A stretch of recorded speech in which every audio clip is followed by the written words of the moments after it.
지난 토요일 새벽에 살펴본 말씀에는 예수께서 12제자들을 파송하여서 온 땅에 예수님의 소문이 더욱더 퍼지게 되었다는 내용이었습니다.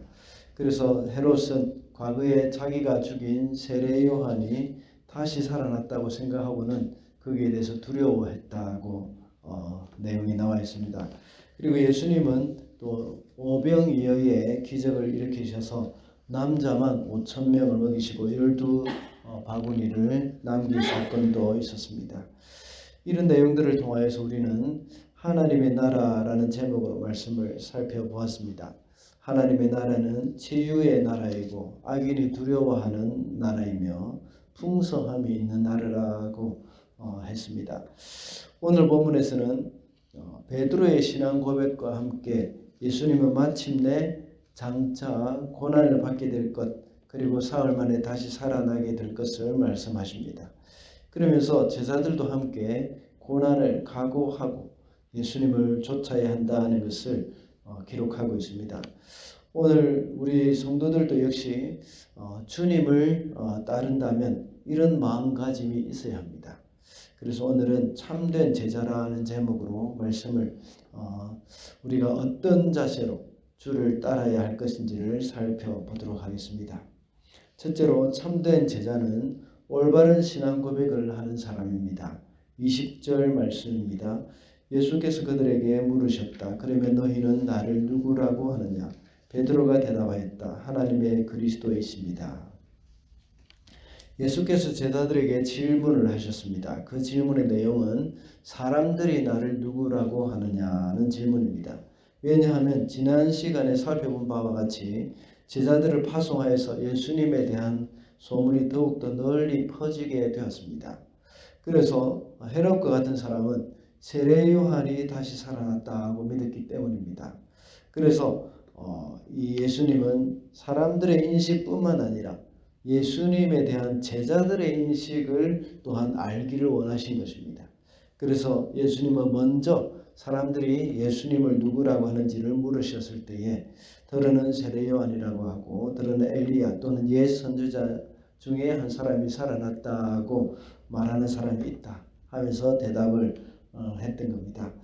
그 대답을 들은 예수님은 다시 물으셨습니다. 그러면 너희는 나를 누구라고 하느냐 하는 질문이었습니다. 그때 베드로가 대답하기를 하나님의 그리스도이십니다 라고 대답했습니다. 정말 올바른 신앙 고백입니다. 같은 사건이 기록되어 있는 마태복음 16장에 보면 예수께서 이 고백을 들으시고 아주 기뻐하셨습니다. 비록 세상에 다른 사람들은 예수님에 대해서 오해를 할 수도 있습니다. 세례 요한이라고도 할 수 있고 엘리야라고도 할 수 있습니다. 그러나 참된 제자라면 예수님에 대해서 바로 알고 바른 신앙 고백을 하여야 한다는 것입니다. 우리가 믿는 바를 바로 말을 하는 것은 그것이 바로 신앙 고백이라고 할 수 있죠. 그것은 우리가 하나님에 대해서 하는 것이기도 하지만 사람 앞에 사람에게 하는 우리의 신앙의 고백이라고도 할 수 있습니다. 이것은 초대교회 당시에 예수님은 하나님의 아들 그리스도라고 말을 한다면 목숨을 내놓아야 한다고 했습니다. 그러니 이 말과 그들이 하는 신앙 고백과 그들의 신앙 그리고 그들의 삶 이것은 다를 수가 없습니다. 그러나 오늘날은 그리스도인이라고 해서 특별히 아무 불이익도 없습니다. 오히려 자신의 결백을 주장하기 위해서 신앙을 파는 사람도 있습니다. 내 그리스도인이 내가 예수 믿는 사람인데 거짓말 하겠습니까? 하고 이런 식으로 자신의 정당함을 표현하기 위해서 내비치기 위해서 자신이 그리스도인이라는 사실을 이렇게 밝히는 그러한 경우입니다. 이것은 초대교회 당시와는 완전히 다른 부분이죠. 그러나 우리의 진정한 신앙 고백은 이 말로만 하는 것이 아닙니다. 세상 사람들은 그리스도인들은 말만 잘하는 사람들이라고 조롱스럽게 말을 하기도 합니다.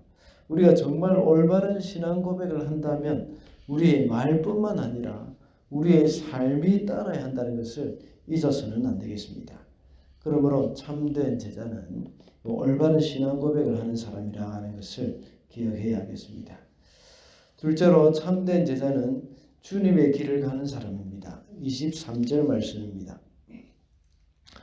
그리고 예수께서 모든 사람에게 말씀하셨다. 나를 따라오려거든 사람은 자기를 부인하고 날마다 자기 십자가를 지고 나를 따라오느라.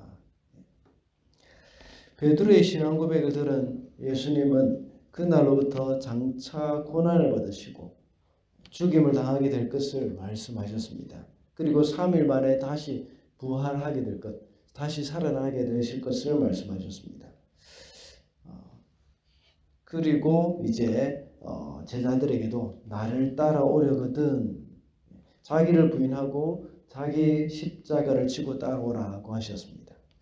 이 말씀은 제자들에게 주님이 가신 길을 따를 것을 말씀하신 것입니다. 앞서 베드로는 주님이 바로 그리스도시라는 것을 말했습니다.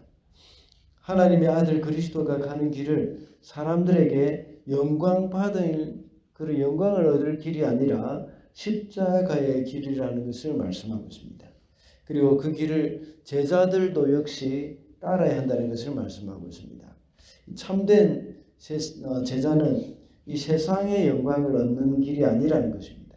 참된 제자는 바로 주님이 걸어가신 고난의 길, 십자가의 길을 걸어야 한다는 것을 말씀하고 있습니다.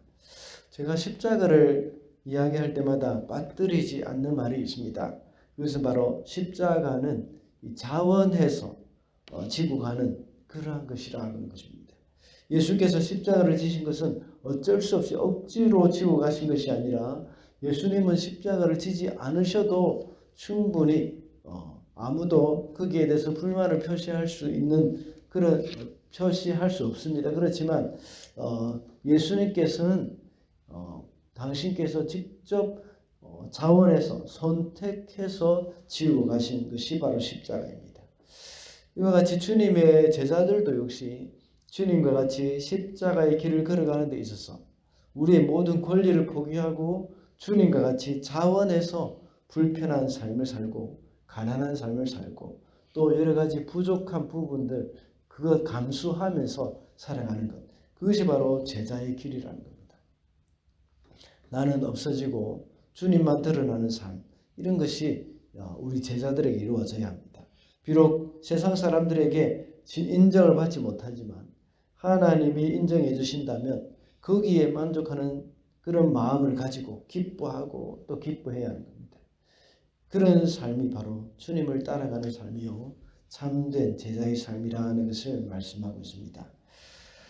마지막으로 참된 제자는 복음을 부끄러워하지 않는 사람입니다. 26절입니다. 누구든지 나와 내 말을 부끄럽게 여기면 인자도 자기의 영광과 아버지와 거룩한 천사들의 영광에 쌓여 올 때에 그 사람을 부끄럽게 여길 것이다. 여기서 말씀하시는 나와 내 말, 이것을 가리키는 것이 바로 복음입니다. 이 땅을 살아가는 죄인들에게 기쁜 소식이 되는 복음이지만 그것을 좋아하고 반기는 사람은 아무도 없을 것입니다. 실제로 초대교회 때는 십자가는 가장 흉악한 범죄자를 사형시킬 때에 사용했던 사형 틀이었습니다. 이것을 부끄럽게 여기는 것은 당연한 것이죠. 그런데 예수께서는 이것을 부끄럽게 여기지 말라고 하셨습니다. 십자가의 의미 또는 복음이 무엇인지 아는 사람은 결코 부끄럽게 여기지 않고 오히려 자랑스럽게 여기고 있습니다. 그래서 사도 바울은 갈라디아서 6장 14절에서 십자가 외에 내가 결코 자랑할 것이 없나니 라고 말씀하셨습니다. 그리고 로마서 1장 16절에서는 복음을 부끄러워하지 않는다고 말하고 있습니다. 그 이유가 무엇입니까? 복음의 능력을 알고 있고 십자가의 능력을 알고 있기 때문입니다. 사도 바울은 로마서에서 모든 믿는 자에게 구원을 주시는 하나님의 능력이 바로 복음이라고 했습니다.